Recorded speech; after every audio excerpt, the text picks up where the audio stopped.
So, power generation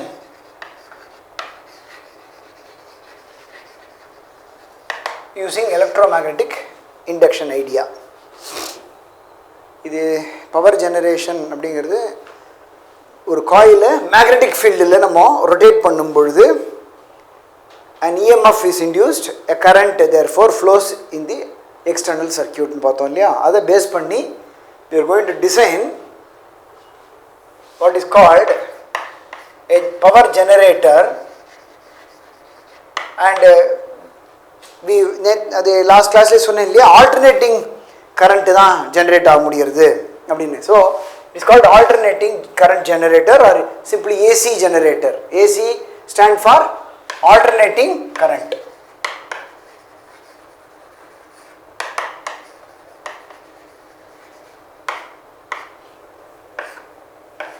இது டைனமோன்னு சொல்லுவோம். டைனமோன்னு சொல்லும்பொழுது ஒரு ஸ்மால் லெவலில் ஸ்மால் வோல்டேஜ் அண்ட் பவர் ஜெனரேஷனுக்கு டைனமோன்னு சொல்லுவோம். இந்த ஆல்டர்னேட்டிங் கரண்ட் ஜெனரேட்டர் அப்படின்னு பெருசாக சொல்லும்போது இது ஆல்டர்னேட்டர் அப்படின்னு சொல்லுவாங்க. அதுவும் இன்னொரு வார்த்தை ஆல்டர்னேட்டிங் கரண்ட் ஜெனரேட்டர் அப்படிங்கிறது ஆல்டர்னேட்டர் அப்படின்னு சொல்லலாம். ஸோ பவர் ஜெனரேஷனை பற்றி படிக்க போகிறோம். இதில் வந்து remember there is a coil to be rotated. So coil of n turns இருக்கும். ஒரு turn இருந்தால் போராது, n turns இருந்ததுன்னா power the EMF generated will be more. n turns, coil of n turns. அதுக்கு பேர் ஆர்மேச்சர்னு பேர். ஸோ முதல் பார்ட் இம்பார்ட்டன்ட் பார்ட் என்னது, coil of n turns called armature. இந்த காயிலை நம்ம என்ன பண்ணணும், ஒரு ஃப்ரேமில் தான் வைண்ட் பண்ணணும், சுற்றணும், ஃப்ரேமில் சுற்றணும். ஸோ யூஸ்வலி ரெக்டாங்குலர் ஃப்ரேம் இருக்கும் அல்லது சிலிண்ட்ரிக்கல் ஃப்ரேமில் இருக்கும்.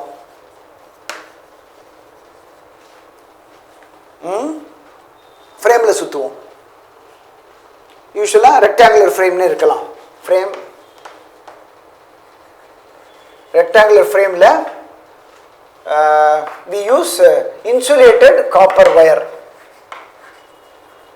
ஏற்கனவே இதை பற்றி நம்ம அடிக்கடி நிறைய சொல்லியிருக்கோம். இன்சுலேட்டட் காப்பர் வயர்னா copper thin wire with polymer coating, so that ஒரு அந்த ஒயர் மேலேயே இன்னொரு ஒயரையும் நம்ம சுற்றும் பொழுது ஒன்றுக்கு ஒன்று எலக்ட்ரிக்கல் கனெக்ஷன் வராது, ஷார்ட் சர்க்கியூட் வராது. Insulated copper wire wound on a rectangular frame of n turns, it's called armature. So armatureங்கிறது வேணும். Then that should rotate in a magnetic field of a permanent magnet அப்படின்னு assume பண்ணிக்கலாம். So அதுக்கு permanent மேக்னெட்டுக்கு field காயில்ஸ்ன்னு சொல்லுவோம், அல்லது permanent magnetic போல் பீசஸ்ன்னு சொல்லலாம். மேக்னெட்னு போட்டுக்கலாம்.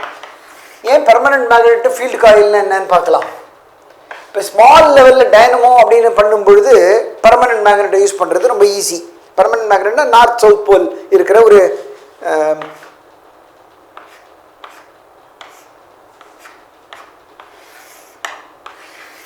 So இந்த மாதிரி ஒரு அரேஞ்ச்மெண்ட்டு. ஸோ இது நார்த் போல், இது south pole. You have the coil rotating between the north and south pole along this axis. அது இப்படி ஆன்டி கிளாக் வைஸில் கிளாக் வைஸில் எப்படி வேணால் ரொட்டேட் பண்ணிக்கலாம். ஸோ இது சிம்பிள் பர்மனன்ட் மேக்னெட் யூஸ் பண்ணலாம். பட் பவர் ஜெனரேஷன் வரும்பொழுது பெரிய லெவலில் நம்ம பவர், ஃபார் எக்ஸாம்பிள் சம் மெகாவாட்டில் நம்ம பவரை ஜெனரேட் பண்ணும்போது, பவருங்கிறது வேட் இல்லையா, ஸோ மெக்குங்கிறது 10⁶, மெக்குங்கிறது 10⁶ வாட்ஸில், அது ஹையர் தான் தட் பண்ணும்பொழுது பர்மனன்ட் மேக்னெட் அந்த அளவுக்கு நம்மளால் ரெடி பண்ண முடியாது. தேர்ஃபோர் எலக்ட்ரோ மேக்னெட்டை யூஸ் பண்ணுவோம். எலக்ட்ரோ மேக்னெட்டுங்கிறது என்ன, iron piece over which winding of copper wire இருக்கும். That is connected to a DC source, so that the iron piece of the two ends of the iron piece will become magnetized. So electric current pass பண்ணும்போது magnetize ஆகிறதால இதுக்கு பேர் electro magnet பேர். So இந்த field coil அல்லது electro magnet அப்படிங்கிறது ரெண்டாவது part தெரியுறதா? இந்த part இது அப்புறம் இன்னும் கொஞ்சம் நீட்டாக வரைஞ்சிக்கலாம். இப்போதைக்கு நான் உனக்கு புரியறதுக்கு வேண்டி நான் சொல்லிட்டு இருக்கேன். ஸோ பர்மனன்ட் மேக்னெட்டுங்கிறது ஸ்மால் லெவலில் நம்ம பவர் ஜெனரேஷனுக்கு யூஸ் பண்ணுவோம். லார்ஜ் லெவல் பவர் ஜெனரேஷன் அப்படின்னு வரும்பொழுது you need electromagnet. So electromagnet is essential, second essential part. Third part என்னன்னா ஸ்லிப் ரிங்ஸ்னு ஒன்று வேணும். இது எதனால வேணும்?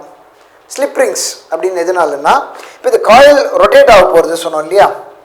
ஸோ காயில் ரொட்டேட் பண்ணுறதுக்கு ஆக்சுவலி எது யூஸ் பண்ணுவோம்? இது ஒரு இது நான் வரைஞ்சிருக்கிற இந்த லைனை let me draw it dash லைனில் வரையிறேன். ஏன்னா இது வந்து இந்த ஆக்சிஸில் ரொட்டேட் ஆக போகிறது. There is a coil some ABCDன்னு ஏதோ இது காயில் ரெக்டாங்குலர் காயில் விஷயம் பண்ணிக்கலாம். இந்த ரெண்டு எண்டு எடுத்து நம்ம என்ன பண்ண போகிறோம்? இந்த காயில் ரொட்டேட் ஆகும்பொழுது இந்த ரெண்டு ஒயரும் ஒரு ரிங் வழியாக நம்ம பாஸ் பண்ணி வச்சுப்போம். ஸோ இந்த ரிங்கும் என்ன பண்ணும்? அதோட சேர்ந்து ரொட்டேட் ஆகும். இந்த காயில் ரொட்டேட் பண்ணணும். காயில் ரொட்டேட் பண்ணுறதுக்கு ஒரு தனியாக ஒரு மோட்டர் வேணும். அந்த shaft of the motor will be connected to this rings. So ரெண்டு ரிங்கு வந்து நம்ம இந்த ரிங்கு வழியாக தான் நம்ம இந்த end of the coil connect பண்ணி வெளியில் கனெக்ஷனை அந்த ஒயர் கனெக்ஷனை எக்ஸ்டர்னல் சர்க்கியூட்டுக்கு எடுத்துகிட்டு போவோம். ஸோ ஸ்லிப் ரிங்ஸுங்கிறது என்னென்னா, இந்த coil end connected to two cylindrical metallic rings.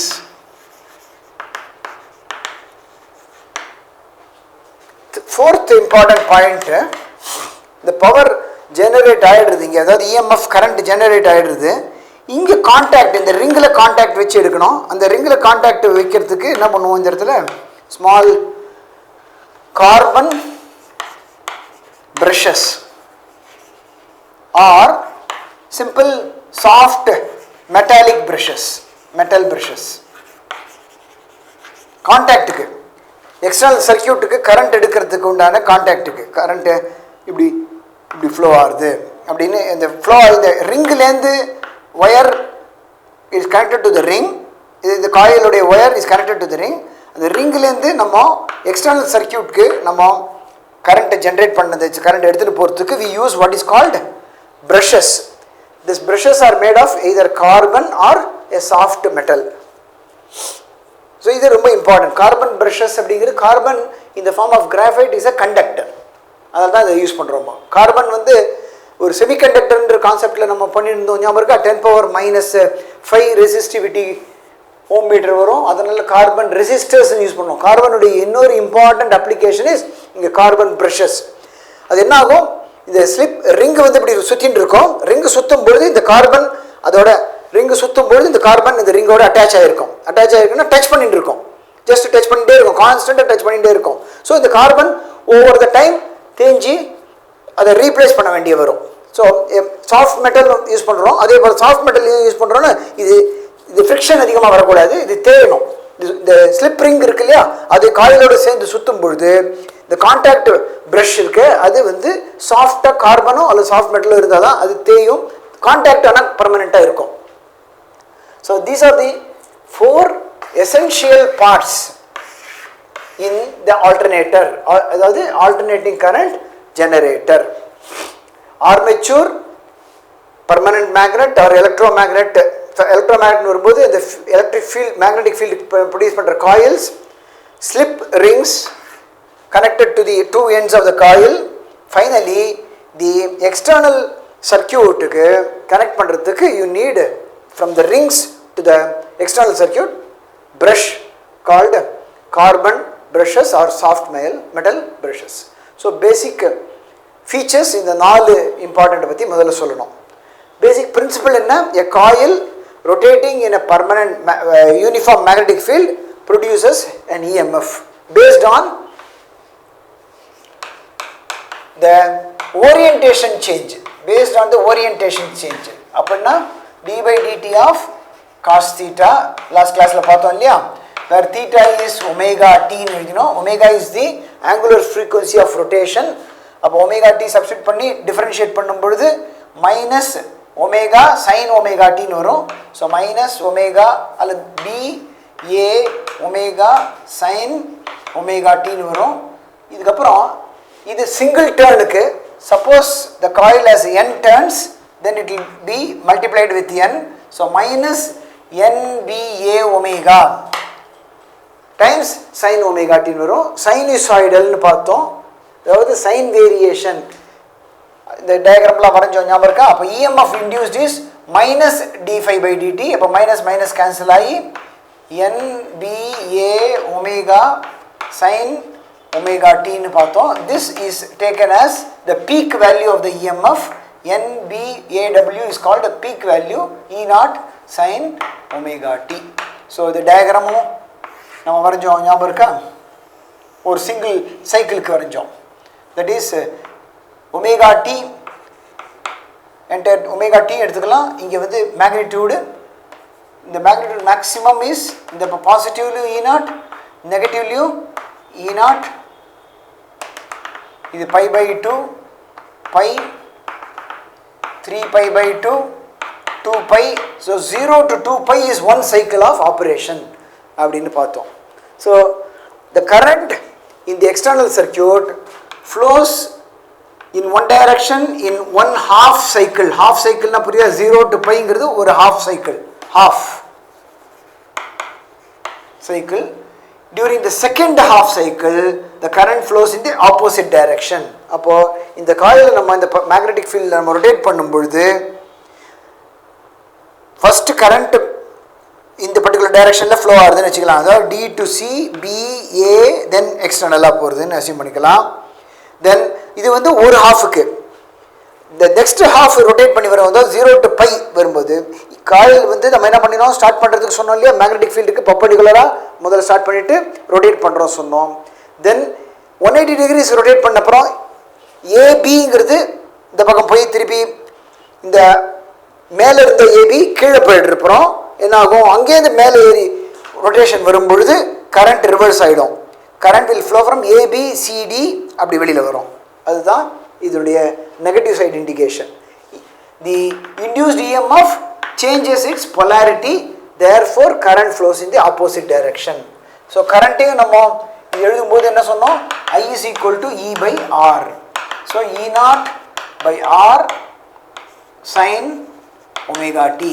So E naught by R is taken as maximum peak value of the current sin omega t. So current as well as the induced EMF sinusoidally varying. So current vary ஆகும். Current வேரியேஷனை இப்படி வரைஞ்சோம். தெரியுதா? இது dash லைனில் வரைஞ்சது current variation. இதுதான் basic idea of this and 4 important components. இப்போ இதை பற்றி இன்னும் கொஞ்சம் லிட்டில் பிட் எக்ஸ்ட்ரா டிஸ்கிரிப்ஷனோட பார்க்கலாம். இந்த 4த்தையும் இன்னும் கொஞ்சம் நீட் டயக்ராம் வரைஞ்சிட்டு எப்படி ஒர்க் பண்ணுறது, எப்படி கரண்ட் ஜென்ரேட் ஆகுதுன்னு பார்த்துக்கலாம். இந்த பார்ட்டை அப்படியே ரீட்டைன் பண்ணிக்கலாம்.